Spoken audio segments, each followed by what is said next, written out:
안녕하세요. 알찬 방송 그리고 밝은 방송 여러분과 함께하는 최후의 오크의 경제 이야기입니다.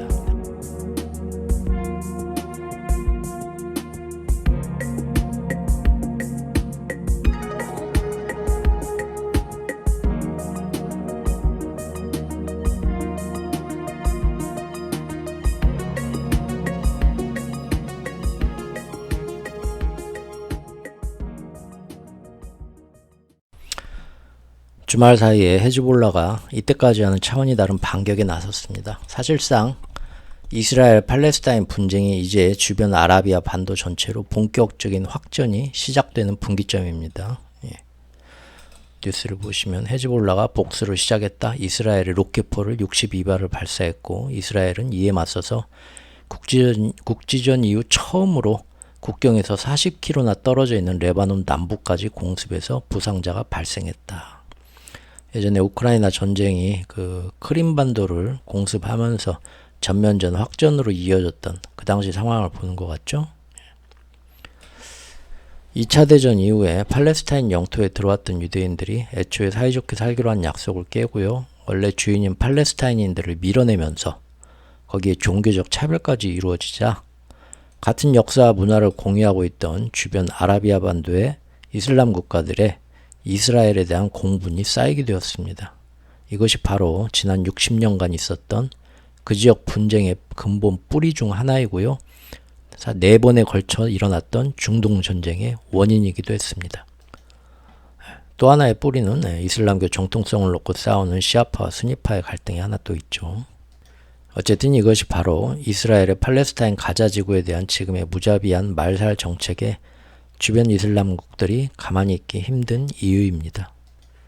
과거 석 달 동안의 관련 기사들을 살펴보면요. 이슬람권 반미 정서 이글이글 네타냐후 레바논 남부 가자지구 만든다 경고, 중동의 반미 감정 확산, 바그다드 미국 대사관의 박격포 쾅, 이스라엘 북부에 짙어지는 전운, 커지는 제2전선 우려, 이런 기사들이 있습니다.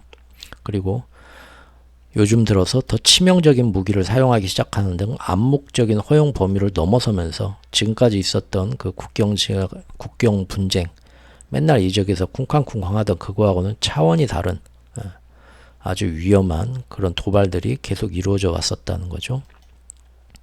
그러면서 이스라엘 북부 역시 제2의 전선이 되는 것 아니냐라는 우려가 커졌었다.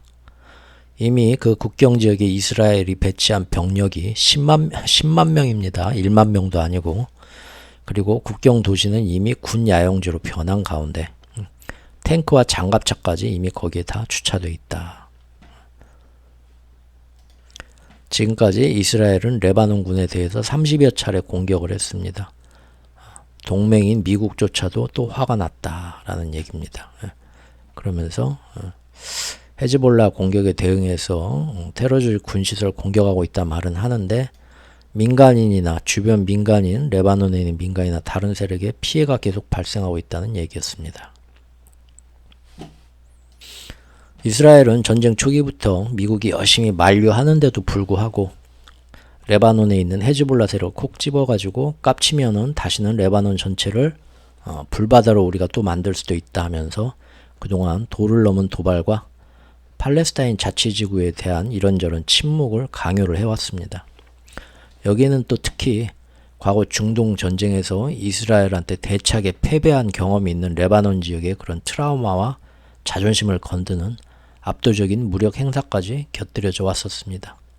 이런 식이죠. 잽도 안 되는 것들이 또 뭐라 하네. 한 번 더 우리가 밟아줘 하는 거죠. 여기 보면 이스라엘이 레바논에 강력 경고를 한다.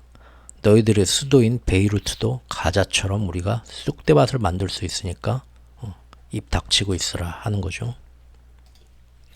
미국 역시도 그동안 이스라엘에게 야, 그렇게 과하게 반응하면 안 된다. 잘못하면 확전된다. 우리는 그런 거 원하지 않는다. 라고 말은 하면서도 사실 그 이스라엘 북부에 있는 이라크와 동쪽에 있는 시리아 부근에서 그 매번 이루어지는 미군 기지와 반미 그 군대와의 민병대와의 게릴라전이 생기면 예전과는 다르게 평소와는 다르게 더 거창하고 철저하게 반응하고 응징하기 시작했습니다. 왜 그러냐고 물어보면 그 구실은 애초에 처음부터 그놈들의 확전 의지를 확실히 꺾기 위해서 초반에 우리가 강하게 응징한다 라고 말은 하는데, 이것은 사실상 이슬람 교리의 특성을 알고 있다면 더 큰 피해 보복을 예고하는 행동일 뿐이었습니다. 그렇죠. 여기 이렇게 전투기를 띄워가지고 아주 몇십 배, 몇 배로서 이라크를 뭐 정밀 공습하고, 미국도요. 이렇게 해서 그 당시에도 전쟁의 불씨가 이라크까지로 번지면 어쩌려고 하냐, 걱정하는 얘기들이 많이 나왔었습니다. 그리고 항상 공격을 할 때마다 자기들이 공격한 그 단체가 사실상 이란과 똑같은 시아파 무장단체다. 그래서 이란에서 어떤 지원을 받는 것 같다라고 항상 말을 하나씩 더 덧붙이면서 모든 그 악의 축으로 이렇게 엮어가는 작업들도 해왔었죠. 이스라엘이 또 시리아의 군기지를 공습해서 거기에 있던 이란군 간부 11명이 사망했습니다. 결국 자꾸 이란을 건드리죠. 이것은 지금 굉장히 유엔에서 나와가지고 이러다가 정말 크게 확전된다, 이스라엘 그러지 마라, 우리에서 계속 말려왔었죠. 중동 확전의 위기가 고조되고 있다. 그 와중에 또 미국은 긴급조항을 또 발동해서 이스라엘에 또 무기를 팔기 시작했습니다. 이렇게 가자지구 공습하고 병행해서 레바논과 시리아에도 계속 끊임없이 과도한 도발과 대응을 해왔던 우리 이스라엘의 네타냐후 씨와 그 배후 세력인 이스라엘의 극렬 시오니즘 우파 세력이 있는데, 이들은 사실은 뭐 알고 계신 분 계시겠지만 이번 전쟁이 터지기 전에 이스라엘 국민들에 의해서 너희 같은 꼴통은 도저히 우리도 싫다 하고 실각될 위기에 있었죠. 그런데 일부에서 얘기하는 혹시 지금 이번 하마스 공습이 일부러 유도한 게 아니냐라는 그런 얘기도 있는데, 그런 하마스 공습이 갑자기 일어나면서 내부에서 정치적으로 자신을 공격해오던 야당 세력들과도 이제는 어깨동무하고 연계해서 전쟁 비상 상황인데 지금 우리가 싸울 때가 아니다 하면서 모든 국내의 비난을 외부로 돌렸었죠. 하지만 그럼에도 불구하고 여전히 이스라엘 내부에서는 네타냐후를 싫어하는, 반대하는 국민들이 더 많고요. 이번 전쟁만 빨리 대충 마무리되면 반드시 이놈을 끌어내리자 실각시키려는 움직임이 나오고 있습니다. 네타냐후 정권이 열심히 밀고 있던 사법부, 민주주의 사법부를 무력화시키고 자기들 종교적 원리에 의해서 나라를 움직일 수 있으려는 그런 시도가 결국 대법원에서도 그 반대에 부딪혔죠. 예.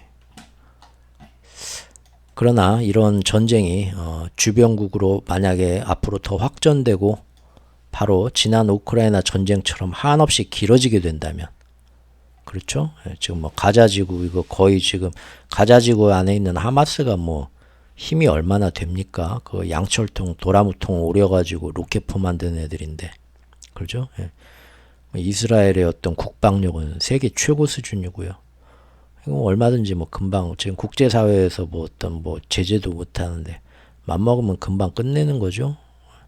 금방 끝내는 건데도 자꾸 전쟁 초기부터 주변국들한테 계속 과하게 민감하게 반응하고 도발해오면서 전쟁을 누군가는 확전시키고 싶어하는 것 같은데요. 결국 이 전쟁이 주변국으로 확전돼서 우크라이나 전쟁처럼 한없이 늘어진다고 생각해보죠. 그러면 일단 극렬 우파와 네타냐후는 정치 생명을 계속 그렇게 조금씩 더 연장시키면서 나중에 반전을 도모할 수도 있겠죠. 그게 어찌 보면 원하는 거일 수도 있겠습니다. 결국 이스라엘은 전 세계가 이렇게 걱정하는 확전 우려에도 레바논을 공습해가지고 전선이 확대될 우려도가 생기고 있습니다. 그동안 아라비아 반도의 사방 주위로 북쪽으로는 흑해가 있고요. 왼쪽으로 지금 예멘 반군, 후티 반군이 지금 난리를 치고 있는 이집트와의 그 수에즈호나 홍해죠. 그 다음에 오른쪽에 호르무즈 해협이 있는 아라비아해. 거기에 군사적 긴장을 계속 지금 조성해왔죠. 그리고 동시에 땅에서는 이스라엘을 둘러싼 주변 국경 지역인 레바논과 시리아에서도 이처럼 끊임없이 게릴라전을 과하게 선을 넘는 반응을 하면서 도모를 하면서 정세 불안을 석 달 동안 야기해왔죠. 그랬음에도 불구하고 이란하고 사우디가 한번 잡은 손을 놓지 않고 그대로 꾹 단결해서 버티면서 중국과도 절대 사이가 안 멀어지고 오히려 더 협력을 했어요. 지난 석 달 동안. 그러더니 이제 해가 바뀌어서 2024년이 되자 예정대로 사우디가 브릭스의 새로운 회원국으로 가입한다고 천명을 했습니다. 즉 작년 10월 초부터 때 아닌 전쟁이 일어나서 많은 난관이 있었지만 결국 사우디는 흔들리지 않고 확실한 사우디의 의지를 표현한 셈이죠. 이 기사가 나왔습니다. 사우디가 중국 주도의 브릭스에 공식 가입을 천명했다. 2024년이 되니까. 그리고 사우디뿐만 아니라 중동의 아랍에미레이트, 그죠? 그 다음에 이제 서로가 숙적이었던 이란하고도 손을 잡고 또 이집트, 에디오피아 그 주변의 이슬람국이 전부 다 손을 잡고 확실히 미국과 유럽 G7에서 멀어져서 중국, 러시아와 손을 잡고 경제 개발을 하고 자기들끼리 달러를 배제하고 국제무역 결제를 하겠다 선언을 한 겁니다. 예.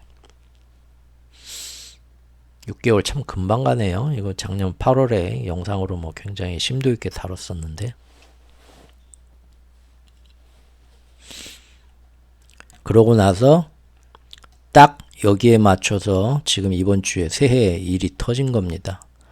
즉 레바논의 헤즈볼라와 이란도 이것만은 도저히 참을 수 없다 하는 중대한 사건이 바로 사우디가 이거를 달러 패권 이제 끝장났다 하면서 의지를 딱 피력하고 나서 바로 일이 터진 겁니다. 뭐가 터졌습니까?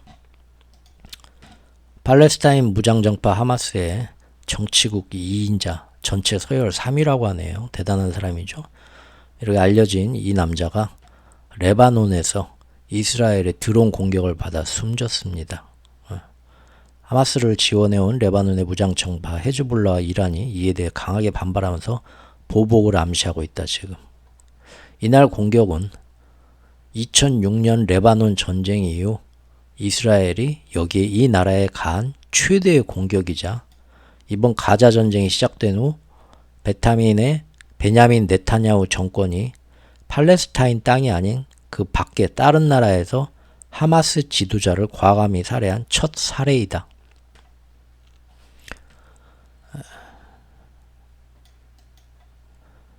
공습을 받은 건물은 하마스의 사무실로 쓰이는 곳으로 알려져 있다.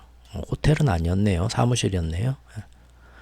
이스라엘의 일간 하하레츠라는 신문은 말하기를 이번에 죽은 아룰이라는 이 남자가 카타르가 중재하는 인질 및 휴전 협상에서도 핵심적 역할을 해온 사람이었다. 그나마 그 안에서 서로 간의 인질 교환을 많이 마무리하고 가자지구에서 휴전이 이루어지기 하자라는 식으로 중간에서 중재 역할을 하던 사람인데 이 사람을 죽였다고 합니다. 그러면은 가자지구 전쟁은 더 이상 더 어떻게 휴전 어떤 협정하겠다는 온건파가 사라진 거고요. 암살을 했으니까요. 그리고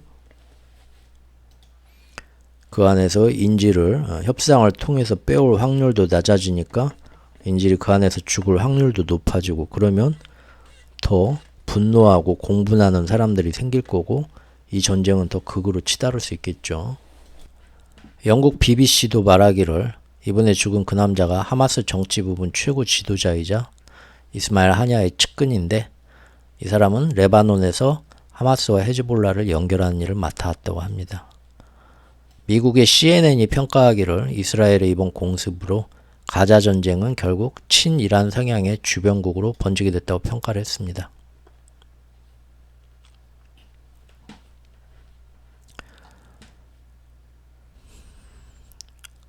이것을 이란과 레바논에서는 어떻게 평가를 하고 있냐면은 이스라엘군이 아룰이라는 이 남자를 살해한 것을 암살이다 하면서 이것은 레바논의 주권과 영토를 침해한 것이라고 지적했다. 이건 틀린 말 아니죠. 맞는 말이죠. 예. 레바논의 깊숙한 도심 한가운데에서 드론 테러가 일어난 겁니다. 하마스의 주요 지도자를 암살하기 위함이라고는 하지만 주권국에 대한 엄연한 불법적 침공입니다. 예전에 그 사우디 빈살만 왕자를 그 비난하는 민주 언론인이 유럽으로 지금 숨어 들어가 있는데, 자기 이제 빈살만이 암살자들을 보내가지고 그 유럽 땅에 들어가가지고 암살을 했죠. 이게 사실 그 나라의 주권과 영토를 침범한 것이다 해가지고 국제적으로 그때부터 바이든과 G7이 빈살만을 대놓고 비난하면서 국제적인 제재와 왕따가 시작된 계기가 되었습니다. 기억들 하시죠? 하물며 지금 이거는 암살자를 보낸 것도 아니고 드론을 날려갖고 폭발을 시킨 겁니다. 그 레바논이란 나라 수도 베이루트까지 들어가서요. 예. 이것은 사실 지금 이스라엘처럼 막가파가 아니면, 든든한 이 미국의 뒷배경이 있는 애가 아니면 다른 나라들은 꿈도 못 꿀 계획입니다. 바로 국제적 왕따와 응징, 제재를 받아 마땅한 범죄 같은 일이지만 이스라엘은 거리낌 없이 해냈네요. 레바논과 함께 그 안의 세력인 헤즈볼라가 이제는 더 이상 참기 힘들게 되어버렸죠. 이것마저 참는다면 그야말로 주권을 포기한 겁쟁이가 되어버리는 것이죠. 이것뿐만이 아니었죠. 바로 연이어서 이란에서도 참기 힘든 테러가 벌어졌습니다. 이란에서 열린 솔레이마니 추도식에서 폭탄 테러가 일어나서 아주 많은 사람이 숨졌습니다. 테러가 일어난 지역은 이란 수도 테헤란에서 남동쪽으로 약 1000km 떨어진 곳이라고 하는데요. 2차례 폭발이 일어났다고 합니다. 이 추모식이 일어났던 이 솔레이만이라는 인물은 중동 지역에서 이란 무장단체 네트워크 책임을 맡은 인물이었고요. 이 사람은 2020년 1월 3일에 이라크 바그다드에서 미군 공습으로 사망한 사람이라고 합니다. 그때 트럼프 전 대통령의 지시에 따른 거라고 했었다네요. 만약에 이번 폭발의 배후에 이스라엘에 지목될 경우에는 이란이 이스라엘 하마스 간 전쟁에 개입할 수 있다는 우려가 커진다. 사실 이게 지금 이란 내부 이 깊숙한 곳에서 뭐 여러 사람들이 모인 추모 행사가에서 예전에 우리 그 버마 아웅산 폭탄 테러 사건처럼 많은 사람이 숨진 건데, 정부의 고위 관직자들 관직을 가진 고위 공무원들도 참가하고 있었고, 심지어 이란 대통령도 여기에 참가할 예정이었다고 합니다. 근데 여기서 빵 터져가지고 사람이 100명 가까이 죽은 거예요. 보통 일이 아니죠. 이건 또 그 국경지대에서 서로 맘에 안 든다고 로켓포 쏘고 깡총깡총 까우는 그 연평도 사격처럼 그 수준이 아닙니다. 예. 서울이나 평양 깊숙이 들어가가지고 거기서 뭔 일이 터져가지고 주요 인사들이 다칠 뻔한 거죠.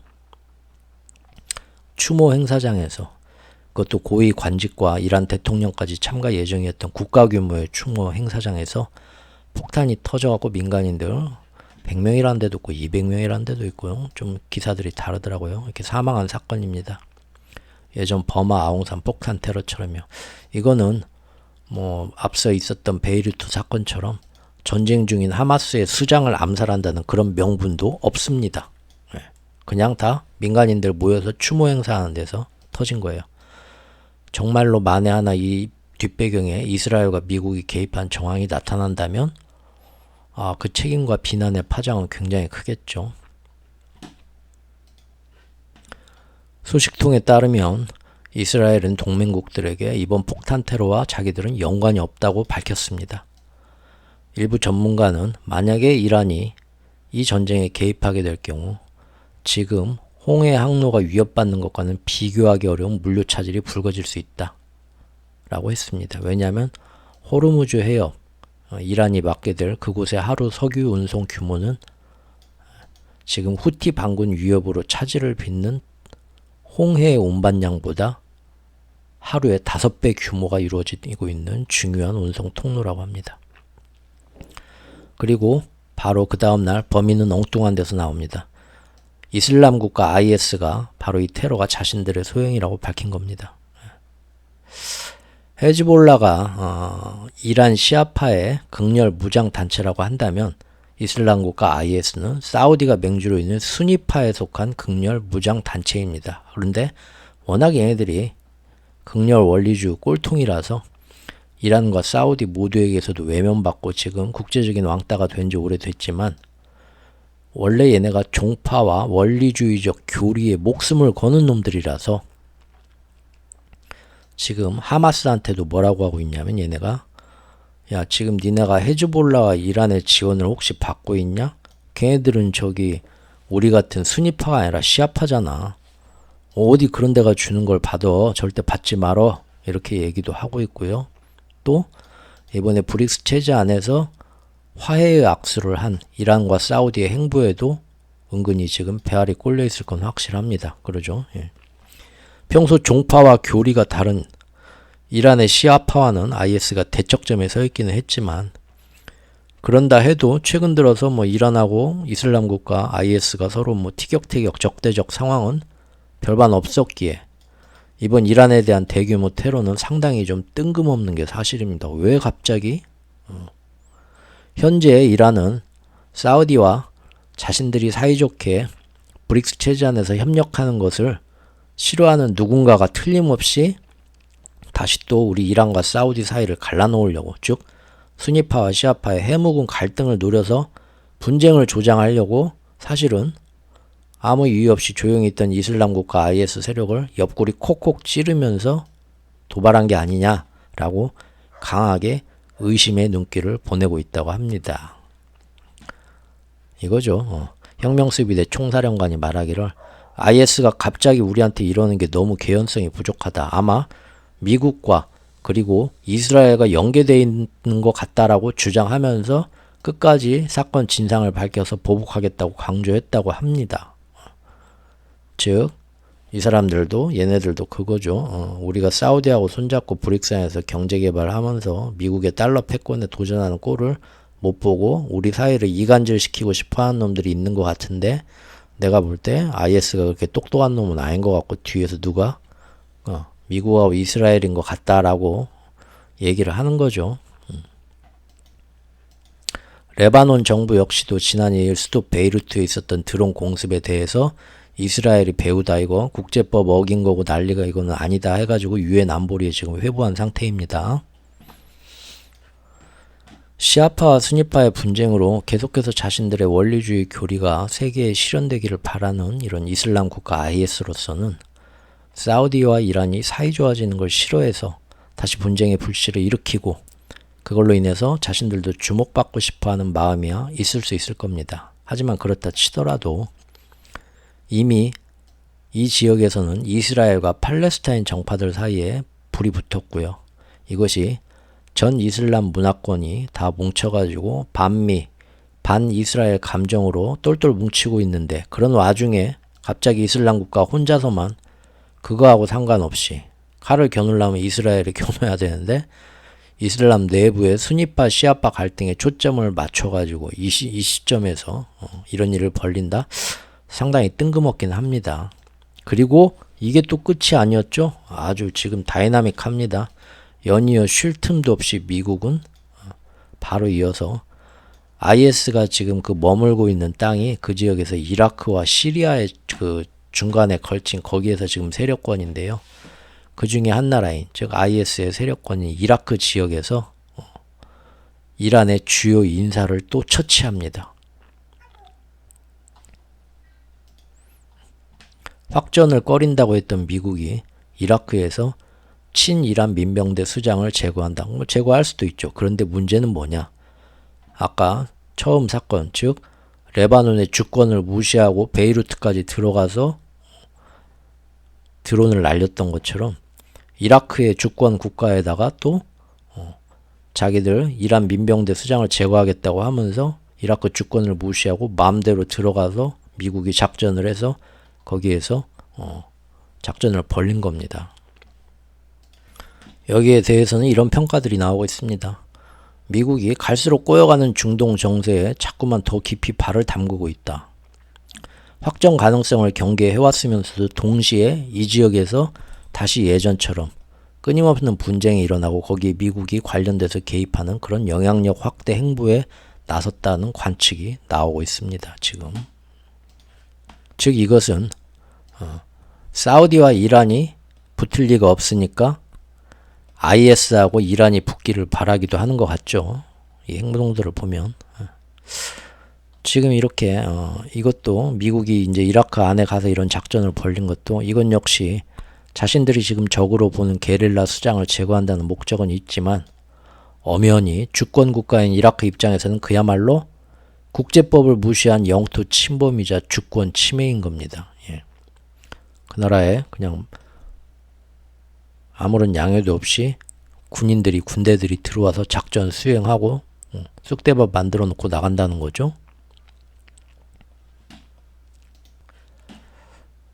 미국 군대의 대변인은 뭐라고 했냐면 이 작전에 대해서 자위권 차원에서 공습한 거고 민간인 피해는 없었다. 걱정 마라 하는데 이라크의 총리가 나와가지고 이거는 미국과 연합군의 이 공습에 대한 책임을 물을 것이다. 이거는 국제적으로 확실한 주권 침해다라고 발끈했다고 합니다. 예. 이렇게 사우디가 새해 들어서 브릭스 가입을 공식화함과 동시에 그와 동시에 레바논과 이란, 이라크 등지에서 세 군데서 동시에 아주 다이나믹합니다. 3일 동안 각국의 주권을 무시한 이스라엘과 미국의 군사작전이 이루어졌고요. 이란에서는 자칫 잘못하면 고위직들까지 희생될 수 있었던 참담한 테러가 일어나가지고 이제 도저히 가만히 있을 수만은 없게 된 겁니다. 결국 하루 뒤에 레바논에 있던 헤즈볼라에서는 지금까지와는 다른 아주 강력한 공습과 대응이 나오게 된 것입니다. 그렇죠. 결국 확전이 된 거죠.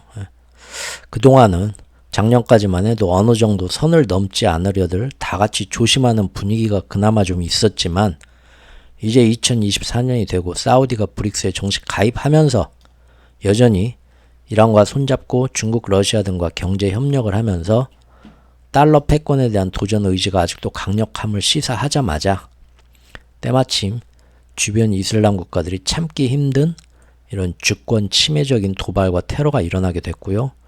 이제 이것이 금년도 새해의 시작을 본격적인 확전으로 몰아가고 있습니다.